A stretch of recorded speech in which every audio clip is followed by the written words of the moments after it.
Amit candle लेकर आता है। अब ना बस इस पेपर को धीरे धीरे कैंडल के ऊपर घुमाते रहो, देखना 2 ही मिनट में मैसेज आपकी आंखों के सामने होगा। अच्छा ठीक है, मैं ऐसा करके देखता हूँ।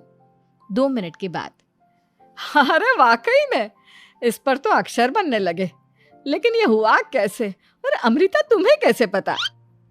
बहुत सिंपल है मम्मी जी, अमित के दोस्त ने नींबू के रस से मैसेज लिखकर उसे सुखा दिया। आप अगर मैसेज पढ़ना हो ना तो पेपर को आग के सामने ले जाओ और लेटर्स अपने आप उभर कर आ जाते हैं। वाह बहू, लेकिन तुम ये सब कैसे जानती हो? अरे मम्मी जी, जब मैं छोटी थी ना तो अपनी सहेलियों के साथ ऐसे ही गेम खेला करती थी। ये तो मेरे साथ कितनी बार हो चुका है, मुझे सब पता है। थैंक यू यार अमृता, तुम्हारी वजह से हमें कुछ भी सोचने की जरूरत ही नहीं पड़ती, तुम सब कुछ बता देती हो। कुछ दिनों के बाद सुमित्रा जी को अमृता के प्रेग्नेंट होने की खुशखबरी मिलती है और सुमित्रा जी अमृता को डॉक्टर के यहाँ लेकर जाती है। देखिए सुमित्रा जी, आपकी बहू की तबीयत बिल्कुल ठीक है, किसी भी तरह की चिंता करने की कोई जरूरत नहीं है, लेकिन हाँ, उनको आयरन वाली डाइट खाने की बहुत जरूरत है। ठीक है डॉक्टर साहब, आप बता दीजिए मैं अपनी बहू को क्या क्या खिलाऊं ताकि उसकी तबीयत ठीक रहे और आने वाले बच्चे की भी। अरे मम्मी जी, इसमें डॉक्टर से पूछने की क्या जरूरत है, किशमिश है, अनार है, पालक है, ये सब खाना चाहिए, आयरन का लेवल बिल्कुल बराबर रहता है। अरे वाह, आपकी बहू तो सब कुछ पहले से ही जानती है।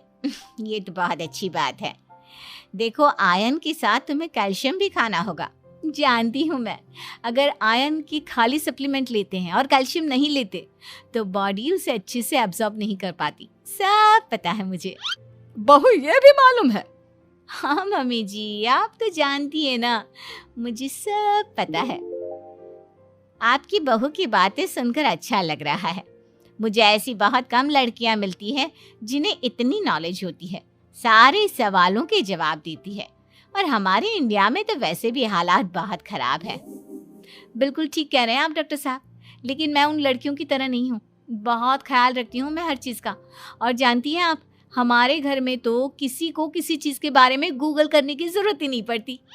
बिल्कुल ठीक कह रही है अमृता, अरे कुछ भी पूछ लो, इसे सब पता होता है। अरे वाह, तुम तो बड़ी कमाल की लड़की हो। चलो, ये तो बहुत अच्छी बात है, लेकिन फिर भी डॉक्टर की सलाह पर पूरा ध्यान देना चाहिए।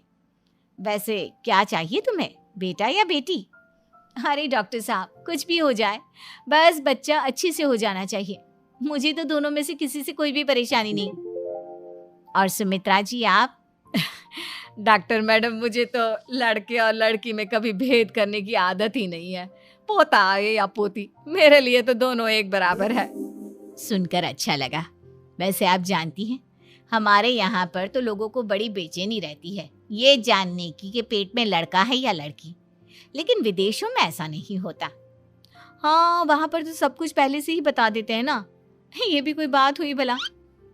लेकिन तुम्हें कैसे पता कि वहाँ पर सब कुछ पहले ही बता देते हैं? अच्छा हाँ हाँ, तुम तो सब कुछ पहले से ही जानती हो ना, तुम्हारे साथ तो सब कुछ पहले से ही हो चुका होता है। नहीं नहीं मम्मी जी, ये तो मेरे साथ पहली बार हो रहा है, इसलिए मैं ये डायलॉग नहीं बोल सकती। अमृता की बात सुनकर सुमित्रा और डॉक्टर दोनों हंसने लगते।